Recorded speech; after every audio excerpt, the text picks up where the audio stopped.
सर्वेभ्यो नमो नमः। अद्यतनीय कक्षायां भवतां सर्वेषां स्वागतम्।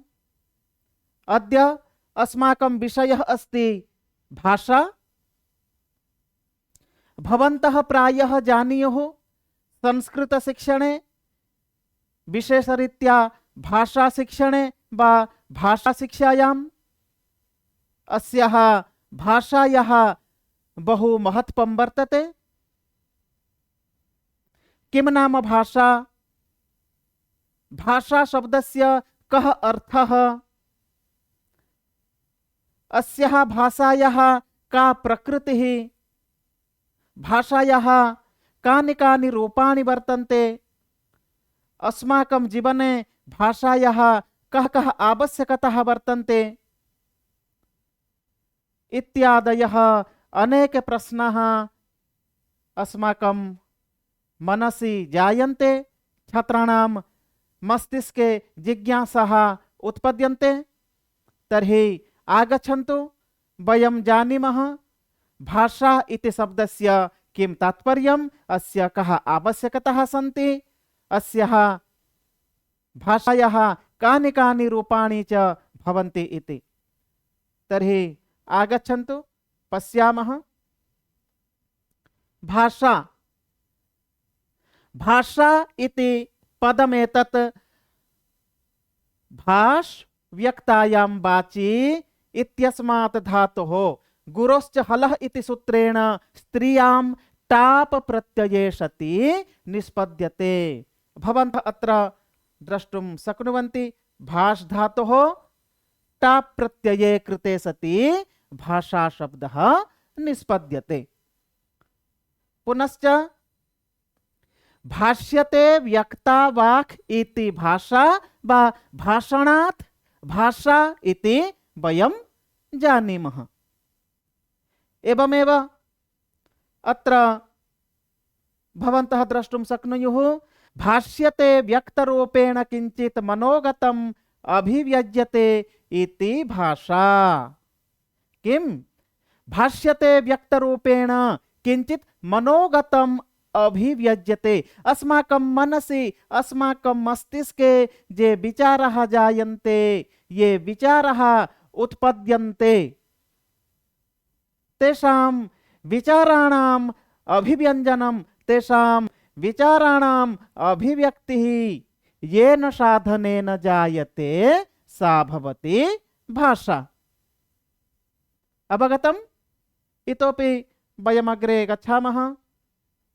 अत्र विचार विनिमयस्य भावाभिव्यञ्जनस्य सशक्तं साधनं भवति भाषा। विचाराणाम् अभिव्यक्तये एतत् एकं प्रमुखं साधनं वर्तते। यदि भाषा न स्यात् तर्हि वयम् अस्माकं विचाराणां प्रकटनं कर्तुं प्रायः असमर्थाः भविष्यामः। तर्हि भाषा किं करोति? विचाराणां भावानां च अभिव्यक्तये सहायिकी भवति। क्लियर? पुनश्च अत्र सर्वेषामपि मानवीयगुणानां विकासः भाषया एव सिद्ध्यति। मानवीयगुणानां विकासः कथं सम्भवति? भाषा माध्यमेन। वयं समाजं प्रति गत्वा, जनानां समक्षं गत्वा, तैः सह, सामाजिकैः सह, जनैः सह पारस्परिक विचार विनिमयेन सम्बन्धं संस्थापयामः। पारस्परिकीम् अन्तःक्रियां कृत्वा समायोजनं कुर्मः। यदि अस्माकं पार्श्वे भाषा न स्यात् तर्हि वयं समायोजने अपि असमर्थाः भविष्यामः। तर्हि भाषा का अस्ति? समायोजनं कारयति, मानवीयगुणानां विकासं साधयति इति एवं प्रकारेण। तथैव भाषायाः काचित् परिभाषा वर्तते। माइकल वेस्ट महोदयः वदति, भाषा एतादृशमेकं साधनमस्ति येन आत्मा संघटते। पुनः भाषा न केवलं भौतिक विकासाय अपि तु चारित्रिक विकासाय अपि अत्यन्तम् उपकारिकी भवति। किं करोति भाषा? भौतिक विकासेन सह चारित्रिक विकासमपि संसाधयति। यदि वयम् उत्तम भाषायाः प्रयोगं कुर्मः तर्हि अस्माकं व्यक्तित्वम् उन्नतं भविष्यति, अस्माकं चरित्रम् उत्तमं भविष्यति, अस्मासु मानवीय गुणाः विकसन्ति। तर्हि भाषा माध्यमेन एव ज्ञातुं शक्यते अयं मानवः उत्तमः अस्ति, अस्य चरित्रम् उत्तमं वर्तते इति एवं प्रकारेण। इतोपि अनेकाः परिभाषाः विद्वद्भिः प्रदत्ताः वर्तन्ते। अग्रे वयं तासां परिभाषाणां विषये जानीमः। पुनः अग्रे सरामः। भाषायाः आवश्यकताः। मानवानां जीवने, सामाजिकानां जीवने भाषा किमर्थम् आवश्यकी वर्तते? अत्र भवन्तः पश्यन्तु। भाषा किमर्थम्? बौद्धिक विकासाय। जानन्ति?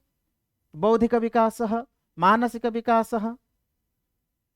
बौद्धिक विकासाय भाषायाः आवश्यकता।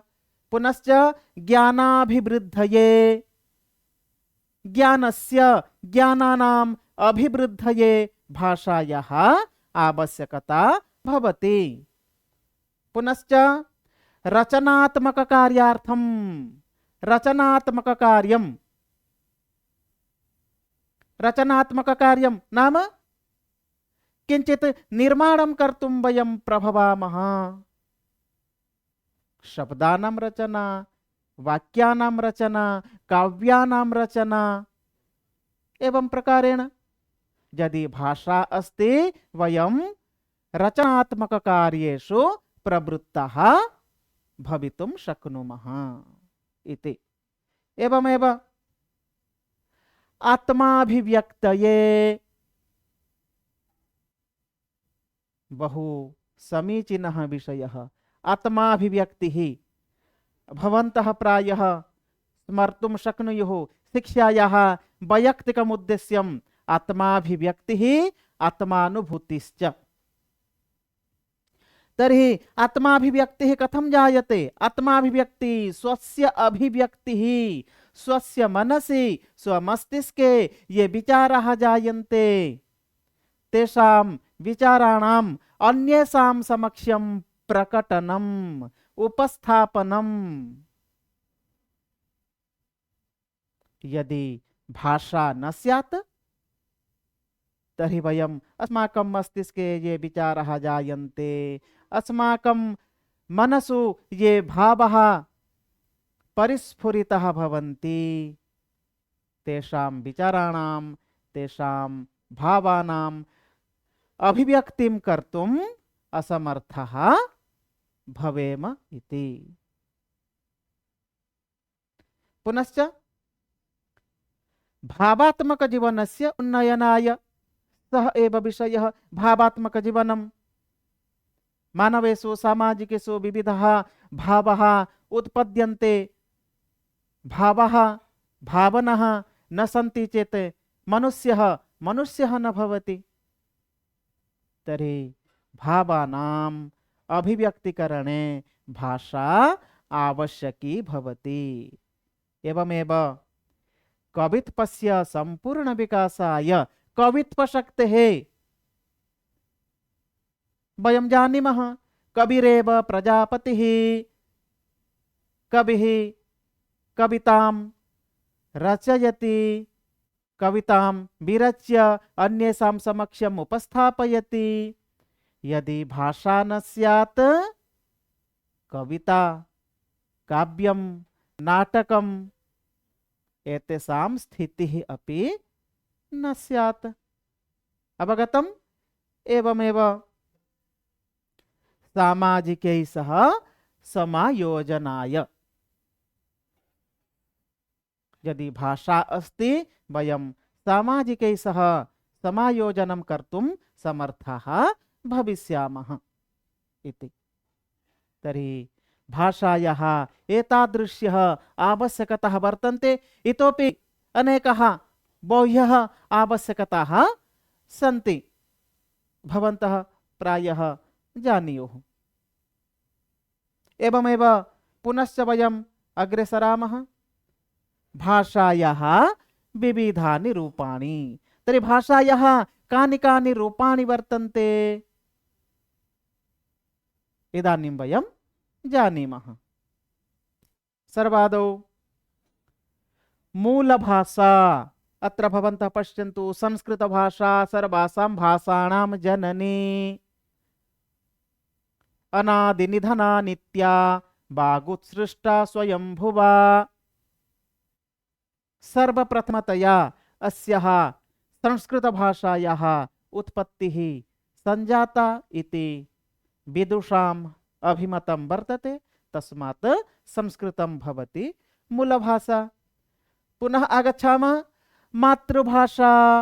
प्रायः सर्वे जानन्ति, मातृगर्भतः स्वसमाजे स्वपरिवारे मानवः अन्यैः सह, परिवारसदस्यैः सह, सामाजिकैः सह समायोजनं कृत्वा यां भाषां शिक्ष्यते सा भवति मातृभाषा। क्लियर? अग्रे प्रादेशिक भाषा, प्रदेश विशेषेण व्यवहृता भाषा। अस्माकं भारतवर्षस्य उदाहरणं दद्मः। अस्माकं भारते अनेके प्रदेशाः वर्तन्ते। विविधेषु प्रदेशेषु भाषाः भिन्नाः भिन्नाः सन्ति। उत्कलप्रदेशस्य ओडिया भाषा, बङ्गप्रदेशस्य वङ्गभाषा, आन्ध्रप्रदेशस्य तेलुगु भाषा। एवमेव उत्तरक्षेत्रे वयं गच्छामः, तत्र विविधेषु प्रदेशेषु हिंदी भाषा। तर्हि भिन्न भिन्न प्रदेशेषु भिन्न भिन्न भाषा व्यवहृता भवति, सा भवति प्रादेशिक भाषा, विविधानां प्रदेशानां भाषा। एवमेव क्षेत्रीय भाषा।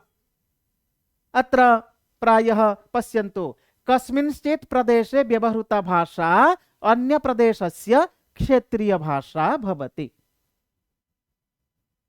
अत्र संशयः न भवेत्। भवन्तः अत्र पश्यन्तु, प्रादेशिक भाषा। इदानीम् उदाहरणं दद्मः। उत्कलप्रदेशस्य भाषा अस्ति ओडिया भाषा, बङ्गप्रदेशस्य भाषा अस्ति बेङ्गली भाषा वा बङ्गभाषा। तर्हि उत्कलीयानां कृते बङ्गभाषा भवति क्षेत्रीय भाषा, तथैव वङ्गजनानां कृते ओडिया भाषा भवति क्षेत्रीय भाषा। अवगतम्? ओडिया भाषा उत्कलीयानां मातृभाषा, परन्तु वङ्गजनानां, न केवलं वङ्गजनानाम्, अन्येषामपि प्रदेशानां ये जनाः वर्तन्ते तेषां जनानां कृते सा भवति ओडिया भाषा भवति क्षेत्रीय भाषा। अवगतम्? आन्ध्रप्रदेशस्य मातृभाषा तेलुगु भाषा। आन्ध्रप्रदेशस्य मातृभाषा अस्ति तेलुगु भाषा, परन्तु अन्येषां प्रदेशानां कृते सा तेलुगु भाषा क्षेत्रीय भाषा वर्तते। आन्ध्रप्रदेशस्य कृते तेलुगु भाषा मातृभाषा, अन्येषां प्रदेशानां कृते तेलुगु भाषा क्षेत्रीय भाषा वर्तते। क्लियर? एवमेव वयमत्र पश्यामः, उपभाषा वा बोली इति प्रायः कथ्यते। एकस्याः भाषायाः अन्तर्गते नैकाः उपभाषाः वर्तन्ते, यथा हिंदी भाषायाम् अवधी, भोजपुरी, ब्रज इत्यादि भाषाः उपभाषाः भवन्ति। क्लियर? तथैव अग्रे सरामः। सांस्कृतिक भाषा, विविधानां संस्कृतीनां भाषा, संस्कृति द्वारा स्वीकृता भाषा। वयं जानीमः, समग्रे विश्वे वा अस्माकं राष्ट्रे अनेकाः संस्कृतयः वर्तन्ते। यद्यपि अस्माकं राष्ट्रं भारतम् एकमेव राष्ट्रमस्ति, तथापि अत्र अनेके प्रदेशाः भवन्ति, अनेकाः संस्कृतयः वर्तन्ते, अनेकाः भाषाः व्यवहृताः भवन्ति। एवमेव विविधानां संस्कृतीनां महत्त्वं वर्तते अस्मिन् संसारे। तर्हि सांस्कृतिकभाषा, सर्वासां संस्कृतीनां काचित् भाषा भवति, सा भवति तस्याः संस्कृतेः सांस्कृतिकी भाषा। अस्माकं भारतस्य सांस्कृतिकी भाषा वयं संस्कृतभाषां स्वीकुर्मः। उच्यते भारतस्य प्रतिष्ठे द्वे संस्कृतं संस्कृतिस्तथा। तथैव संस्कृतं संस्कृतेर्मूलं ज्ञानविज्ञानवारिधिः। अस्माकं भारतीय संस्कृतेः मूलं भवति संस्कृतम्, अतः संस्कृतं भवति अस्माकं भारतस्य सांस्कृतिकी भाषा। तथैव अन्यासामपि संस्कृतीनां काश्चन भाषाः भवेयुः। पुनश्च अग्रे सरामः। अत्र राजभाषा, राजभाषा का अस्ति?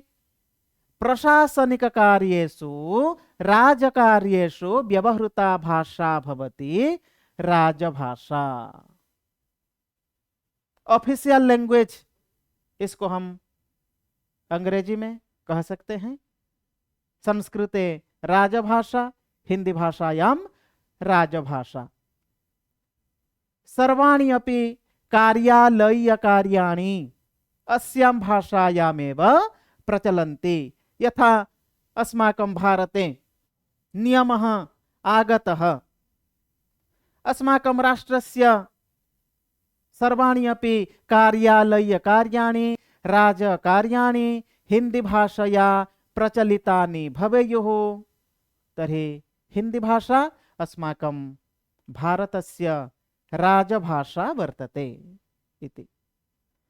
एवमेव आगच्छति राष्ट्रभाषा। राष्ट्रेण स्वीकृता मान्यता प्राप्ता काचित् भाषा भवति राष्ट्रभाषा। तर्हि बहुषु राष्ट्रेषु काचित् मान्यता प्राप्ता स्यात्, तत्तद् राष्ट्राणां राष्ट्रभाषा का इति अवगतम्। राष्ट्रेण मान्यता प्राप्ता, स्वीकृति प्राप्ता काचित् भाषा भवति राष्ट्रभाषा। एवमेव विदेशी भाषा, विदेशेषु पाश्चात्य राष्ट्रेषु व्यवहृता भाषा भवति विदेशी भाषा। पाश्चात्य राष्ट्राणां नागरिकाः यां भाषां वदन्ति, सा भाषा अस्माकं कृते भवति विदेशी भाषा। क्लियर? पुनश्च अत्र अंतर्राष्ट्रीय भाषा, यया भाषया, याभिः भाषाभिः अंतर्राष्ट्रीय संदर्भे, अंतर्राष्ट्रीय परिस्थितिषु विश्वस्य जनसमुदायै सह समायोजनं कृत्वा क्रिया प्रतिक्रिया अंतःक्रिया क्रियते, सा भवति अंतर्राष्ट्रीय भाषा। इदानीन्तन समाजे सर्वेपि आङ्ग्लभाषाम् इच्छन्ति। तर्हि विद्वांसः वदन्ति आङ्ग्लभाषा इदानीन्तन समाजे परमा आवश्यकी वर्तते। यदि वयम् आङ्ग्लभाषां जानीमः, विश्वस्य सर्वैः समुदायैः सह, सर्वैः जनैः सह सामञ्जस्यं संस्थाप्य भावानां विचाराणाम् आदानप्रदानं कर्तुं शक्नुमः। तर्हि एतादृशी भाषा भवति अन्ताराष्ट्रीय भाषा। तर्हि अद्यतनीयकक्षायाम् अस्माभिः ज्ञातं किं नाम भाषा, भाषायाः काः काः आवश्यकताः वर्तन्ते, एवमेव भाषायाः विविधानि रूपाणि कानि वर्तन्ते। एतेषु सन्दर्भेषु भवन्तः ज्ञातवन्तः। अग्रिमकक्षायां वयं संस्कृतशिक्षणम् इत्यत्र संस्कृतभाषा, किं नाम संस्कृतं, संस्कृतभाषायाः उत्पत्तिः कथं सञ्जाता, संस्कृतभाषायाः कानि कानि महत्त्वानि वर्तन्ते, क्रमशः एकैकं बिन्दुम् आनीय वयमत्र उपस्थिताः भविष्यामः। तर्हि अद्य वयम् अत्रैव कक्ष्यां समापयामः, पुनः समवेतः भविष्यामः अग्रिमकक्षायां। तावत्पर्यन्तं भवद्भ्यः सर्वेभ्यः धन्यवादः। नमो नमः। पुनर्मिलामः।